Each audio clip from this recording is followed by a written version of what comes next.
Hello everyone and welcome to Tete-A-Tech. We have had some inspiring conversations and very interesting perspectives shared on Tete-A-Tech, and today I have someone very special. He is a visionary who was instrumental in building the foundation of India's software industry and making India the IT capital of the world. He's someone who's inspired generations of entrepreneurs in India to dream big. And now he's written The Maverick Effect, a book I thoroughly enjoyed reading and is a must-read for anybody who is dreaming of doing big things. It's my pleasure to introduce Harish Mehta, founder and executive chairman of Onward Technologies and co-founder of NASSCOM. Harish bhai, welcome to Tete-A-Tech. Thank you, Anant. It's great to have you here. So let me just first congratulate you on the book, The Maverick Effect. And I truly remember the first read that I had and how I'd gone back and read multiple chapters. Really enjoyed, and I know while the cover says it is the inside story of India's IT revolution, I really thought it is 4 stories. The story of India, the story of Indian IT industry, the story of NASSCOM, and the story of Harish Mehta himself. So I'd like to begin with your story. So you moved back to India from the US in the late 70s, and one of the first things you do is to tear your green card in front of your family and pledge to make India your karma bhumi. What drove you to become an entrepreneur in India, considering everything that was happening around you at that time? First of all, cutting the green card, I'm a good storyteller. So that was one way of telling all my family members, I'm here to stay. Just going back, so we are going back to 1976, 77. Now, India was known as a snake charmer's country, third world country. There were no jobs at all. We had a socialistic license Raj mindset. Now, myself and my wife, like I was a database manager at American Can, and my wife was a systems analyst. We both had great jobs. We decided to come back because we wanted to live with the family. We came back, and I realized that what I was doing sitting in the cubicle of American Can, I can do the same work sitting in the cubicle from Bombay. All I needed was a communication pipe to have access to those applications, databases, and the computers to do my work. And 15 times the labor arbitrage advantage. So I said it's a great opportunity for me to get into. But life takes different turns. My dad was not, first I thought I'll join my dad's business. He was not doing well. My father-in-law's business also had a series, or you can say, 8 to 9 months of labor strike. So I said, now what do I do next? So my entrepreneurial dreams were sort of taking a backseat. And I said, let me look for a job. I applied to TCS. I applied to Department of Electronics. At DOE, I ended up meeting one senior advisor. His name, Major General Balasubramaniam. And he said, for people like you to come back and settle down in India, we are coming up with a scheme where you can import a computer and you can do the local work. But since we don't have any foreign exchange, you will have to give a 200% export commitment. Now, being a database manager, I knew what we can do from India. So I accepted that challenge. I quickly back up the envelope calculations I did. Needed X cash. I didn't have any cash. Looked for a partner. So found Hinditron company as my partner. I said, I'll take 20% equity. Now, where do I get the 20% equity? So I approached my father-in-law at that time. And he turned out to be a true angel. He said, I'll give you the money. And that's how my entrepreneurial journey began. It's amazing to hear those stories, Harish bhai, and there's so many of those in the book, and I really deeply understood many of the passions that you drove from your stories in the book. I'll move from here to NASSCOM, really your passion.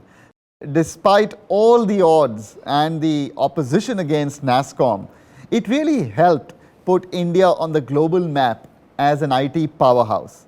What are one or two highlights from your journey at NASSCOM that you're really proud of? Frankly, there are many. Very difficult to pinpoint one, but pride NASSCOM ended up creating for an Indian. I think that's that contribution I'm most proud of. And I tell a story about it that in 15 years back, I was on my way to attend TiCon at San Jose. And on the way, my taxi driver asked me, where are you from? So I said, I am from Bombay. What do you do? I said, I work in the software industry. Suddenly he says, आपने हमें इज्जत दिलाई है. So I asked him, why do you say so? He said, today any American who travels my taxi, he or she thinks I'm a PhD student doing part-time taxi driving. And today the place where I live, my pride has gone up in terms of community, the respect that I get, and all because of thanks to Indian software industry. So that's one contribution I would say I'm very proud of. So it's amazing coming, and this is now a $200 billion industry. When you really started discussing the need for an industry body for software services in the 80s, you said software industry would one day be bigger than the diamond industry. What one or two lessons from this journey that you want to share with the IT industry of today? I mean, very simple, dream big, think big. In NASSCOM's case, when we were at say $52 million, we started dreaming of $1 billion. When we reached $1 billion, we started dreaming of $50 billion. But we had looked at the overall outsourcing market. Maybe say it was $500 billion. What was accessible to us was only $10 billion. There were many roadblocks from within the country and outside to cross those roadblocks and expand the pie. That was very, I would say, guiding principle for us to dream big, saying the market is there, we need to figure out how to reach there and deliver. So I'll come back towards the end and ask you a question on this dream big. But let me first step a little bit into just the entrepreneur, the heart of the entrepreneur that you are, and to the entrepreneurial India that we see around us. You've not just been an entrepreneur yourself, but you've also supported the startup community by bringing TiE to India, well before startups became a buzzword. So tell us a little about that journey and any advice that you would have for budding entrepreneurs.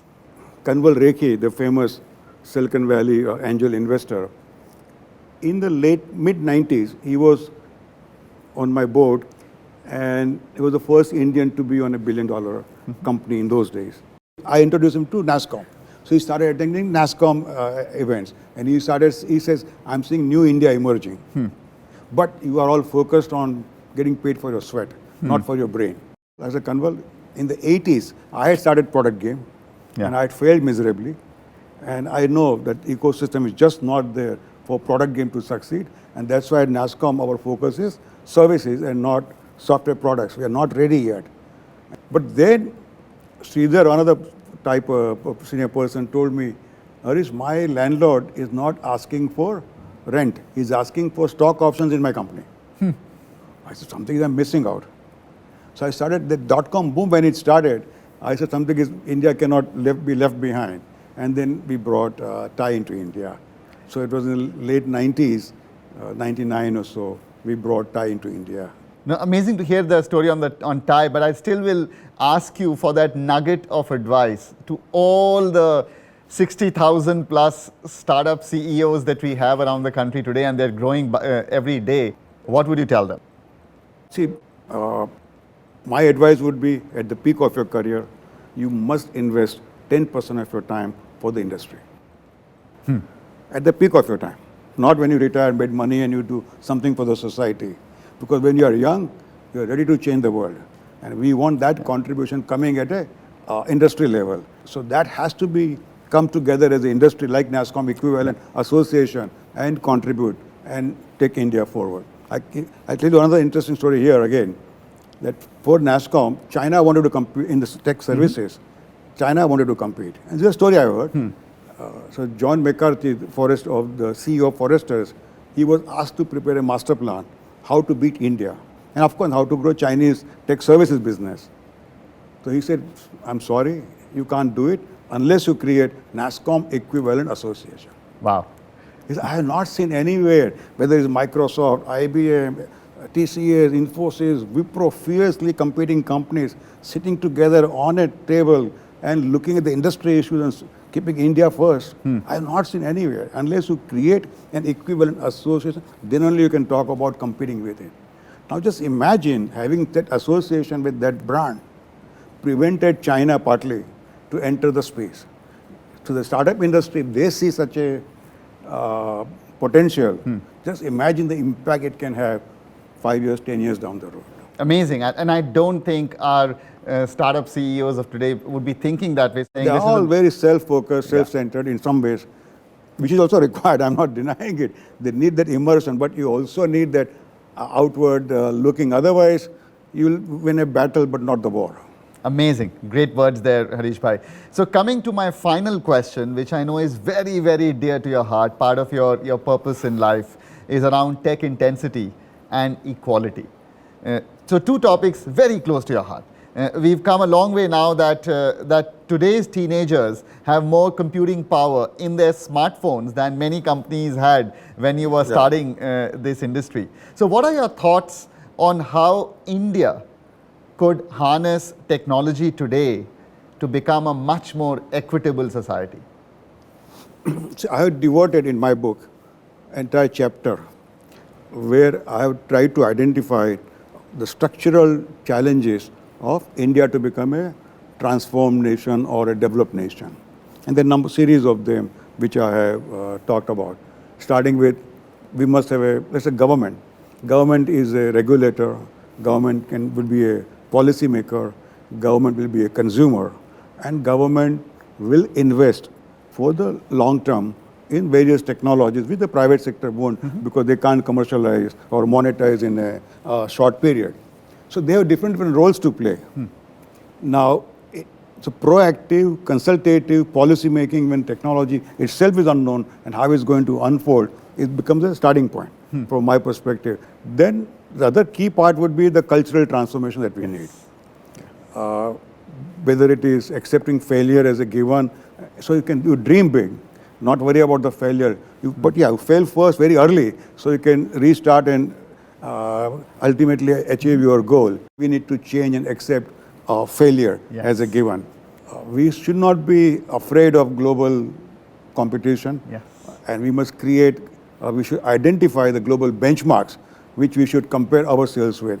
And to me, that will only happen by we creating millions of technopreneurs to drive that forward. On one side, we have to create 90 million jobs, or per capita is $2,000, and then on the other hand, we have all these roadblocks to overcome. So technology intensity would be the one that will drive this revolution going forward. But it will need this umbrella of cultural transformation to make it happen.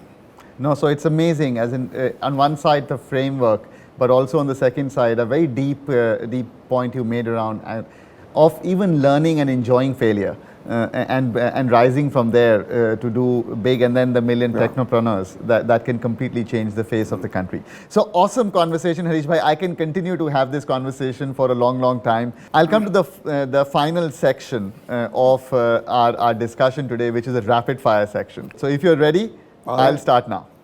Okay. All right. Your favorite part of the book, The Maverick Effect? Defining who is us. Your favorite movie of all times? We Crashed, the story of WeWork. One upcoming tech innovation that you are excited about and why? I would say deep tech, where the physics, engineering, and design thinking come together.